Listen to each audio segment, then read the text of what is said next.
EVM से यदि चुनाव होता है तो यहां पर मुसलमान खतरे में चला जाएगा। किसान पहले से ही चला गया है, भोजनों के अधिकारों का हनन हो रहा है, लोकतंत्र को कुचला जा रहा है, लोगों के आंदोलन को कुचला जा रहा है, लोगों की आवाज को बंद किया जा रहा है,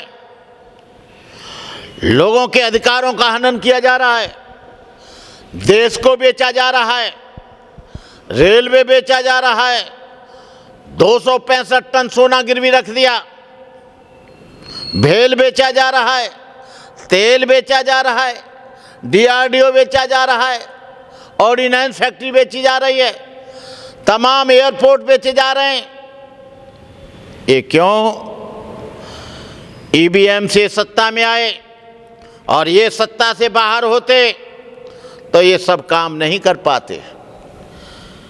करोड़ों अरबों खरबों का लोन माफ किया जा रहा है, इस देश की संपत्ति को लूट लूट कर बाहर ले जा रहे हैं लोग, आरबीआई का खजाना खाली हो गया है, इन्होंने चुपचाप सोने को गिरवी रख दिया। जब किसी आदमी ने आरटीआई डाली, आरटीआई से पता चला कि 265 टन सोना गिरवी रख दिया। आज मोदी के खिलाफ कोई आवाज उठाता है, सरकार के खिलाफ कोई आवाज उठाता है, उस पर एनएसए के अंतर्गत मुकदमा चलाकर उसे जेल में ठोक दिया जाता है। लोग अभी आंदोलन कर रहे थे अपने अधिकारों के लिए, प्रोफेसर ऋतु कर रही थी, उसके आंदोलन को उजाड़ दिया गया, उसका सामान उठा लिया गया और उसको आंदोलन करने से बिल्कुल मना कर दिया।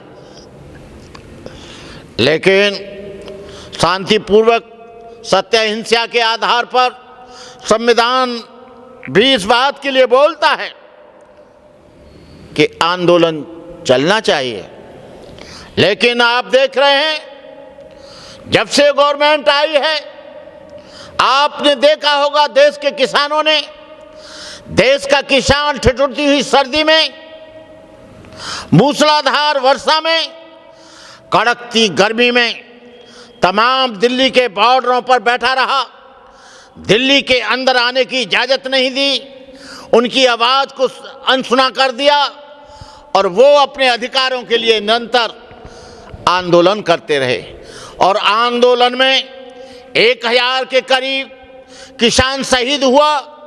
ये देश के किसानों, तुमको जानना चाहिए कि ये तुम्हारी प्रॉब्लम सॉल्व क्यों नहीं हो रही है।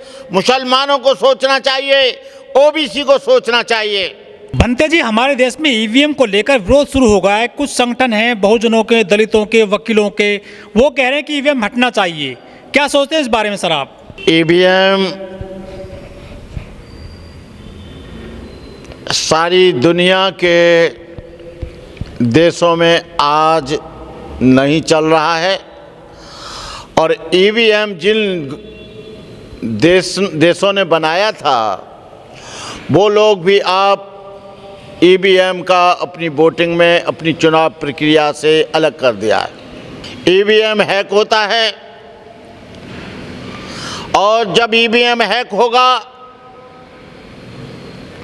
तो यहाँ किसानों के अधिकारों का हनन होगा, बेरोजगारी बढ़ेगी, भुखमरी बढ़ेगी। ईवीएम के थ्रू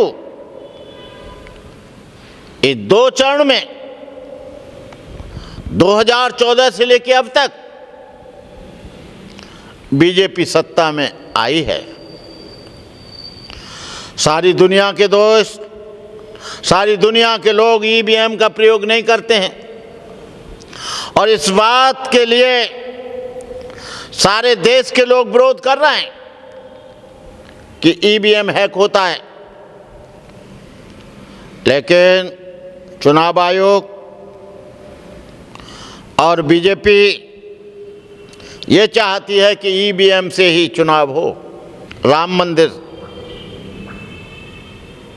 की 22 तारीख को प्राण प्रतिष्ठा हो रही है। राम की प्राण प्रतिष्ठा 22 को हो रही है, वो तुम्हारी आस्था है,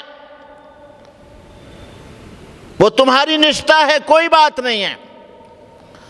लेकिन हमको एक बात बता दो, तुमने शिक्षा को खत्म कर दिया।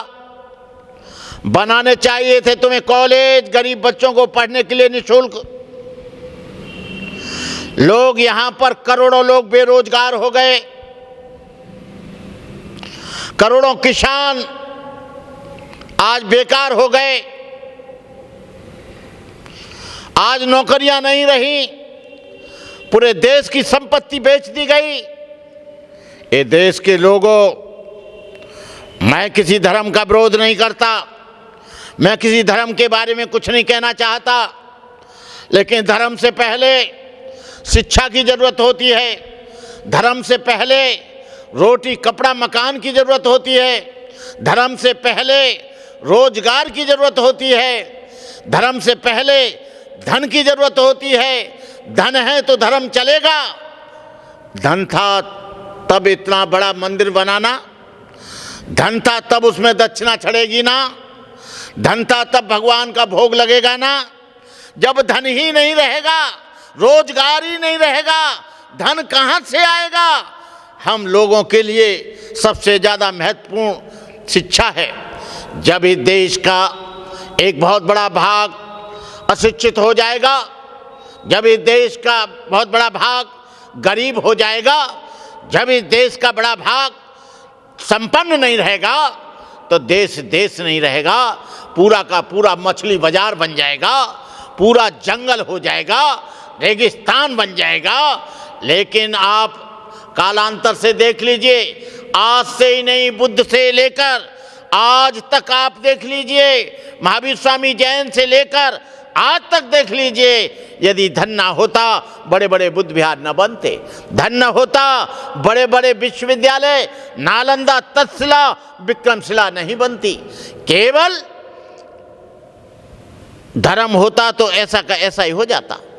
ये धन था तब हिंसांग और फाइयान उन कॉलेजों में पढ़ने के लिए आए जो हमारे शिक्षा संस्थान थे, और सबसे ज्यादा शिक्षा का काम बौद्ध संस्थानों ने किया, आज भी कर रहे हैं दुनिया में। मैं यहाँ के ओबीसी को, यहाँ के पिछड़ा वर्ग को, यहाँ के आदिवासियों को, यहाँ के मुसलमानों को, यहाँ के दलितों को, यहाँ के बहुजन समाज के तमाम वर्ग को मैं कहना चाहूँगा कि ईवीएम का विरोध करो, और ईवीएम से चुनाव होता है तो चुनाव क्रिया का बहिष्कार करो, ताकि यहाँ लोकतंत्र बच सके, लोकतंत्र के साथ साथ जमहूरियत बच सके, यहाँ पर तुम्हारी धर्मनिरपेक्षता बच सके। आपको मालूम है ईवीएम के द्वारा जब से ये सरकार में आए हैं, तब से आप देख रहे हो संविधान को खत्म करने की बात करी जा रही है, संविधान को बदलने की बात की जा रही है, हिंदू राष्ट्र बनाने की बात की जा रही है, जगह जगह अंधविश्वास फैलाने की बात चल रही है। और ये जब इस तरह से चलेगी तो आप समझ लीजिए कि आपका इस देश में कोई अधिकार नहीं रहेगा।